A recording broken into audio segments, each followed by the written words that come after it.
دوستو اپنے ماں باپ کا ادب کر لو تو اپنے بیٹوں سے ادب پاؤ گے. جتنا اپنے ماں باپ کی خدمت کر لو. ایسا نہ ہو کہ تم کاروبار میں مصروف ہو، ماں تڑپ رہی ہے، باپ کے سر میں درد ہے اور آپ کو فرصت نہیں دوستوں سے خوب. یہ قیامت کی علامت ہے. حدیث میں آتا ہے کہ ایک زمانہ آئے گا باپ سے لوگ نہیں ملیں گے، کم ملیں گے، اس کی خدمت سے بے پرواہ رہیں اور دوستوں سے خوب اچھے اخلاق پیش آئیں گے. ماں باپ کی خدمت کر لو، ایک ہاتھ سے دو ایک ہاتھ سے لو. ایسے اپنے بڑے بوڑھوں کی خدمت کر لو، استادوں کی خدمت کر لو. یہاں تک کہ اگر راستہ چلتے کسی گاؤں میں جا رہے ہو یا حج کرنے گئے، کوئی حاجی تھک کر کے اپنے ہاتھ سے اپنا پاؤں دبا رہا ہے، آپ اس کا پیر دبا دیجیے. یہ نہ دیکھیے کہ مصر کا ہے، نائجیریا کا ہے یا الجزائر کا ہے، کویت کا ہے، مسقط کا یا ہندوستان کا، کوئی بھی ہو. جس مسلمان کو دیکھو کوئی تکلیف، اس کا پیر دبا دو. اگر وہ خود دبا رہا ہے یہ علامت ہے کہ اس کے پیر میں ایسا اپنے ہاتھ سے دبا رہا. آپ ایسے موقع کو غنیمت سمجھ.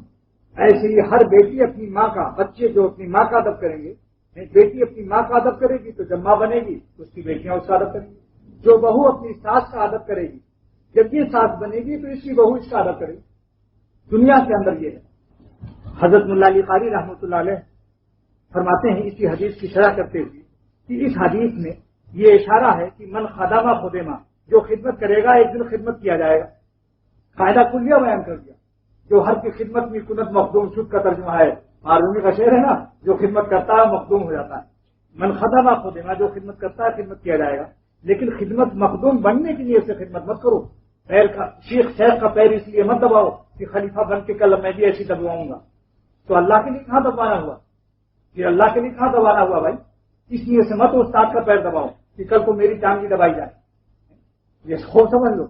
ہاں اللہ کے لیے خدمت کرو، اس لیے سے نہ کرو کہ میری ٹانگ بھی دبائی جائے. فرماتے ہیں ملا علی قاری رحمۃ اللہ علیہ اس حدیث میں یہ بشارت موجود ہے کہ ان جوانوں کی زندگی میں اللہ تعالیٰ برکت و درازی دے دیں گے. اس جوان کی زندگی کو اللہ بڑھا دیں گے جو اپنے بڑے بوڑھوں کا ادب کرتا ہے. اس میں ماں باپ بھی ہیں، ساس سسر بھی ہیں. دیکھیے ملا علی قاری نے لکھا، علامہ آلوسی نے بھی لکھا تفسیر رحمانی میں کہ ساس سسر کا درجہ وہی ہے جو ماں باپ کا ہے. سالوں کا بھی درجہ وہی جو اپنے بڑے بھائیوں کا ہے.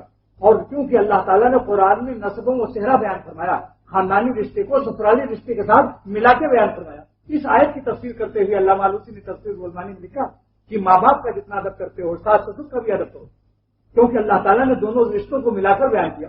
اور تساءل الارحام، خون کے رشتوں کے بارے میں تم سے قیامت کے دن مواخذہ کیا جائے گا.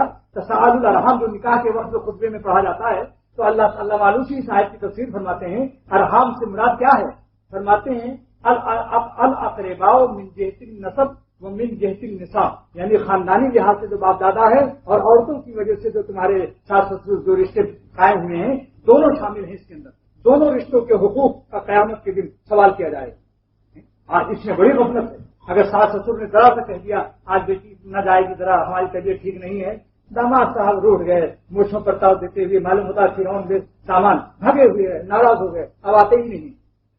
ارے بھائی ماں بیمار ہے، بیٹی کا بھی حق ہے، 15 سال تک اس نے پالا ہے، تم کو دے دیا خدا کے حکم سے، تو ظالم کیا ماں باپ کا کوئی حق نہیں رہا کہ ماں باپ مر رہے ہوں اور پھر تو نہیں ابھی رخصت کرنا پڑے گا، میری حکومت چلے گی. یہ کیا ہے؟ جہالت کی بات، علم کی روشنی نہیں. ورنہ تمہارا فرض تھا کہ تم چاہے ہوٹل میں کھا لیتے، نوکروں سے پکوا لیتے. ماں باپ کی خدمت کا موقع دو.